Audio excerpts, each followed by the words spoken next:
नमस्कार।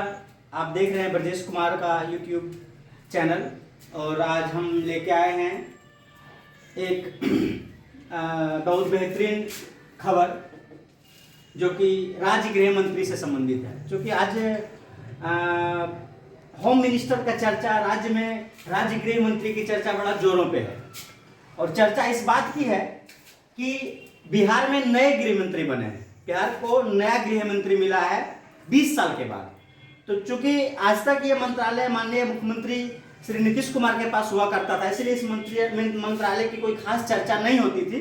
क्योंकि जो मंत्री का पोर्टफोलियो मंत्रियों का आवंटित होता था उस पर चर्चा होता था। क्योंकि ये मंत्रालय जो है ना, होम मिनिस्ट्री जो है, गृह मंत्री जो है, गृह मंत्रालय जो है सीएम अपने पास रखते थे। लेकिन इस बार कुछ बदलाव हुआ है सरकार में और इस बार का जो मंत्रालय है वो माननीय सम्राट चौधरी को मिला है, जो बिहार के उप मुख्यमंत्री भी हैं। तो बात करते हैं हम लोग आज बिहार के गृह मंत्री का पावर पे चर्चा करेंगे। चलिए आते हैं।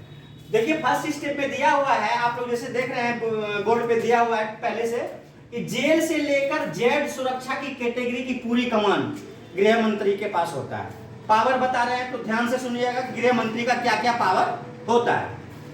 जेल से लेकर जेड सुरक्षा की पूरी कमान होम मिनिस्ट्री के हाथ में होता है। गृह मंत्री के पास क्या क्या अधिकार है, तो फर्स्ट में जानेंगे कि जेल प्रशासन पर पूरा नियंत्रण। राज्य में जितना भी जेल है, जितने भी प्रकार के जेल हैं, जितने भी जेल हैं, उस पर पूरा नियंत्रण होम मिनिस्ट्री का होता है। जेल की सुरक्षा का पूरा व्यवस्था भी होम मिनिस्ट्री देखती है।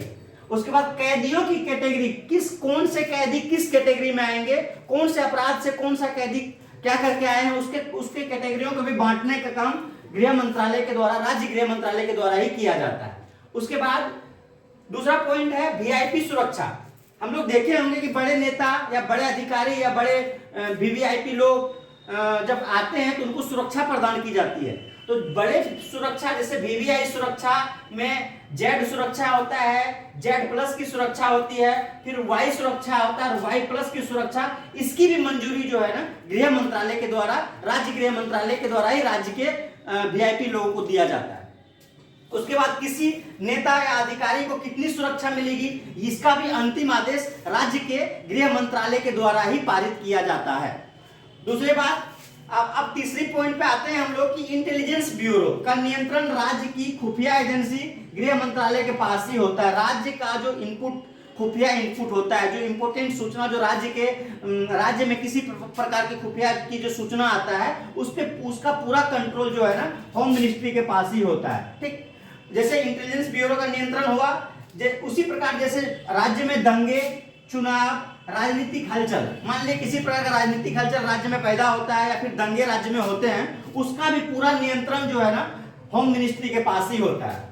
उसके बाद हम लोग आएंगे राज्य में बड़े अपराध की मॉनिटरिंग। जैसे कि राज्य में कोई बड़ा अपराध हो रहा है तो उसका मॉनिटरिंग करना, उस चीज को किस तरह से मॉनिटरिंग किया जाएगा, उसका पूरा हैंडल, उसकी पूरा जिम्मा जो है राज्य गृह मंत्रालय के पास, राज्य गृह मंत्री के पास होता है।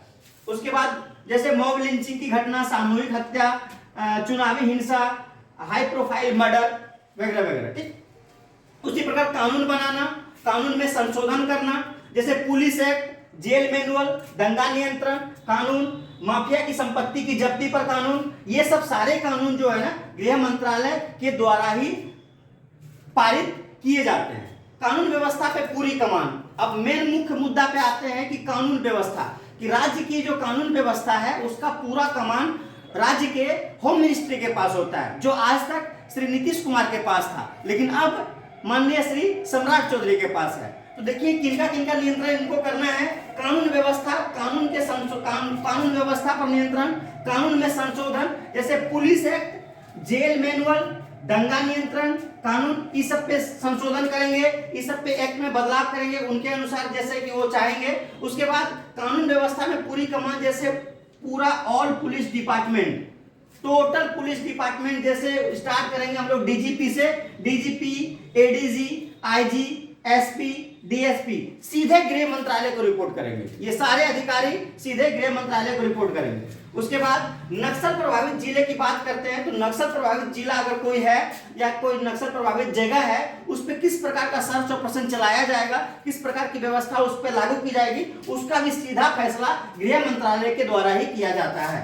सर्च ऑपरेशन वगैरह ये सब पुलिस का ऑपरेशन जो चलते हैं, जैसे बड़े गैंगस्टर पे कैसा एक्ट लगाया जाएगा, जैसे बड़े गैंगस्टर पे सीआईडी लगाई जाएगी या एसटीएफ या एसओजी लगाने का फैसला भी होम मिनिस्ट्री करता है। और एक फैसला, मूल रूप से बड़े फैसला यहाँ आते हैं कि राज्य में बड़े धार्मिक आयोजन का प्रबंधन, राज्य में बड़े धार्मिक आयोजन का प्रबंधन भी गृह मंत्री के द्वारा ही किया जाता है। जैसे हम जानते हैं कि हमारे यहाँ हमारा देश पर्वों का त्योहारों का देश है। जैसे बिहार की बात करेंगे तो मूल रूप से छठ का व्यवस्था, कानून व्यवस्था को देखना, उस तरह से मुहर्रम के कानून व्यवस्था को देखना, ईद के कानून व्यवस्था को देखना, इस टाइप्स की सारे मॉनिटरिंग जो है गृह मंत्रालय के द्वारा, गृह मंत्री के द्वारा किया जाता है। और उसके बाद अब हम चलेंगे कुछ विशेष पदाधिकारी के ऊपर जो अभी गृह मंत्रालय में तैनात हैं, तो हम लोग जानने का काम करेंगे। गृह विभाग के प्रमुख सचिव अभी हैं चैतन्य प्रसाद, विशेष सचिव विकास वैभव,